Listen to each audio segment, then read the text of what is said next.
રામ રામ દોસ્તો. આજે બાબા સાહેબની જન્મ જયંતિ છે, તો આજે આપણે બાબા સાહેબને સમજવાનો થોડોક પ્રયત્ન કરીએ. ઘણી બધી ગેરમાન્યતાઓ મારા જેવાનામાં પણ છે, આંબેડકરવાદીઓમાં પણ અમુક પ્રકારની ગેરમાન્યતાઓ હશે. તો એવી બધી બધાની પોતપોતાની હશે, પણ હું તો મારું જણાવું છું દોસ્તો. તો બાબા સાહેબ આંબેડકર શેના માટે સૌથી વધારે પ્રખ્યાત છે?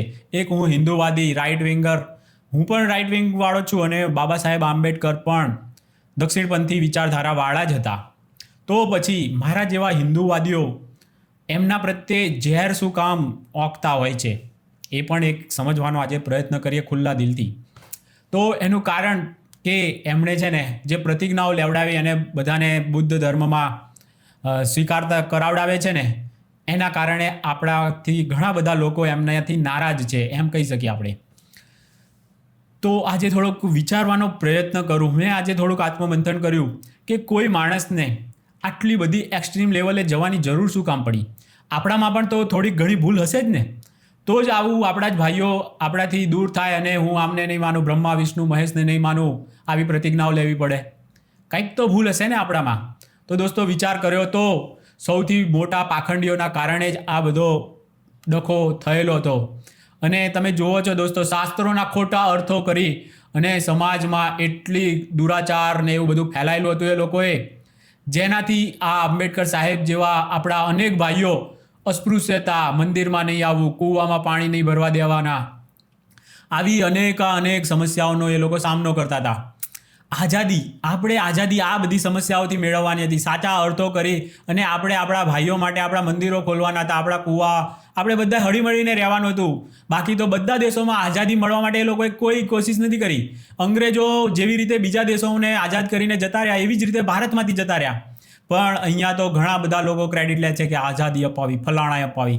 અરે ભાઈ, એણે શું અપાવી? જે ઓરિજિનલ સમસ્યા હતી એને દૂર કરવા માટે શું કર્યું ભાઈએ?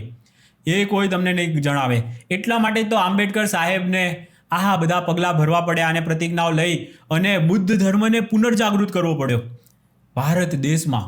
અમુક લોકો કહેતા હોય છે કે આમણે બુદ્ધ ધર્મને બગાડ્યો. ભાઈ, બગાડીને આપણે શું હવાયા ફેણ્યા બોલો? અને ચાલો ભગાડ્યો તો પછી આપણા ભાઈઓને શું કામ બુદ્ધ ધર્મને પુનર્જીવિત કરવો પડ્યો?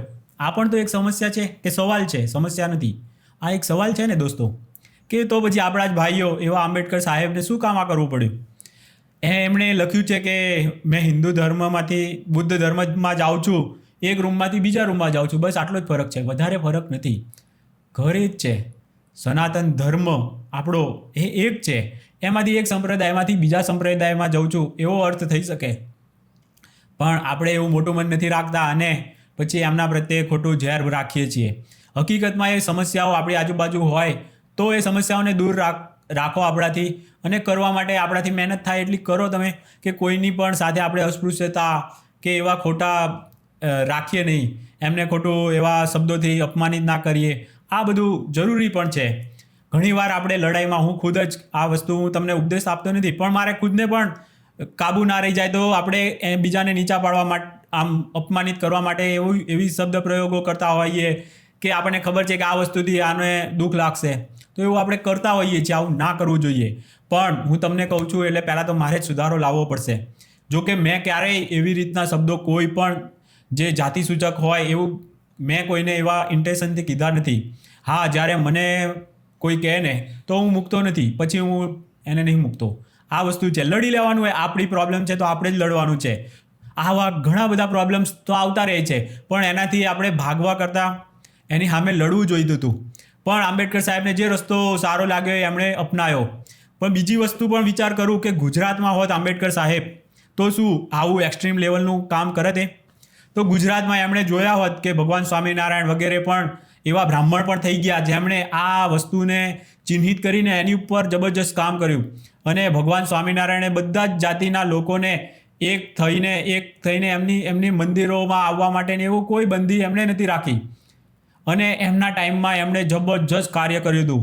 અંત્યોદયનું એમણે પણ જોરદાર એવા, આ સૌથી પહેલાં ગુજરાતના એ કહેવાય છે કે જેમણે આવા અસ્પૃશ્યતા નિવારણ વગેરેના કાર્યો કર્યા. એ પછી તો ઠક્કર બાપાથી લઈને ઘણા બધા છે જેમણે ઘણા સારા કામ કર્યા છે. પણ સૌથી પહેલાં તો સમાજ સેવક એને કહેતા હોય જે સાહિત્યકારો છે એમાં પણ દલિત સાહિત્યકાર છે દલપતરામ શ્રીમાળી, એમણે પણ બહુ સારા એવા વખાણ કરી અને ભગવાન સ્વામિનારાયણના એમના આ અંત્યોદયના કાર્યોને બહુ સારું એવું કીધું પણ છે, એમના માટે કંઈક લખેલું પણ છે. તો દોસ્તો આવું બધું ઘણું બધું છે જે આપણે આજે આપણને એમ લાગે કે આવું શું કામ કોઈ બ્રહ્મા વિષ્ણુ મહેશને નહીં માનો આવી પ્રતિજ્ઞા કરે છે, આપણને એટલું આમ તરત જ આમ લાગી આવે.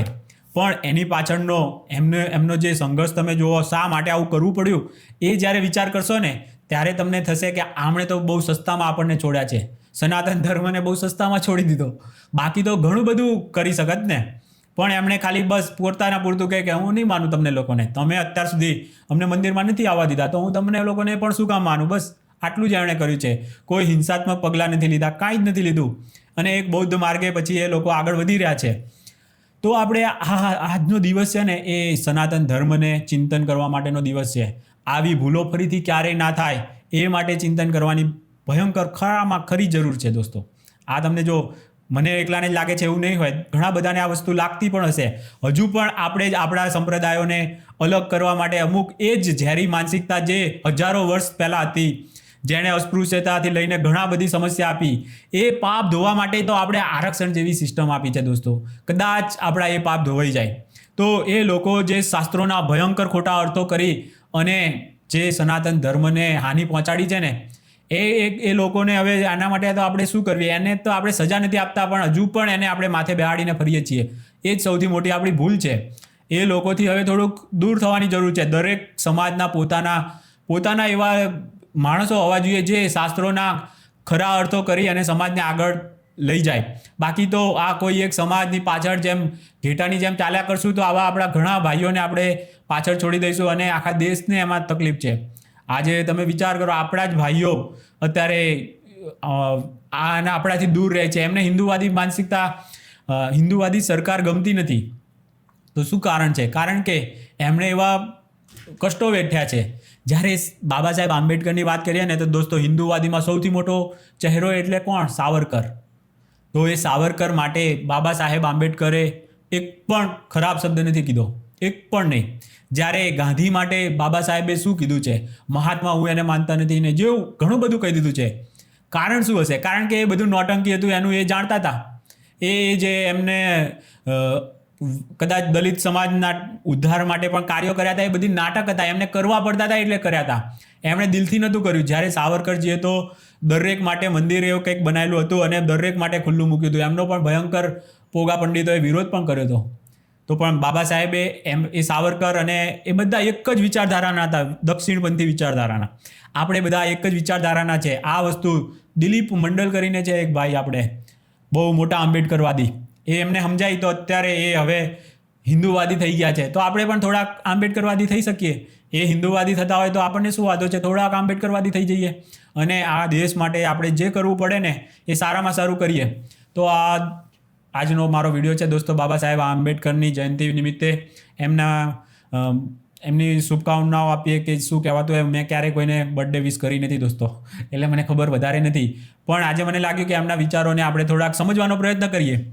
કારણ કે આપણા જ ભાઈઓને નહીં સમજી શકીએ તો પછી કોને સમજશું? ખાલી ખોટી બીજા વિદેશીઓ પુસ્તકો વાંચીએ ને એમને સમજીએ ને એવું બધું કરીએ તો આ તો આપણા જ છે. તો એમને પણ થોડો સમજવાનો ટ્રાય કરવો જોઈએ. મેં કીધું ને કે ગુજરાતમાં હોત ને તો આંબેડકર સાહેબને આવું એક્સ્ટ્રીમ લેવલનું પગલાં લેવા જ ના પડ્યા હોત. કારણ કે આપણે જોયું હોત કે ના, આવા બ્રાહ્મણો પણ છે જેમણે આવા બધી અસ્પૃશ્યતા નિવારણ માટે કાર્ય કર્યું છે અને એમને ખૂબ બિરદાવત ને ગમે તે, મતલબ એમને બૌદ્ધ ધર્મ પણ અંગીકાર ના કરવો પડત. એ સનાતનમાં રહીને જ ખૂબ સારી સેવા કરત અને દેશ માટે કંઈક વધુ સારું આપી શકત, કારણ કે એ પણ એજ્યુકેટેડ હતા.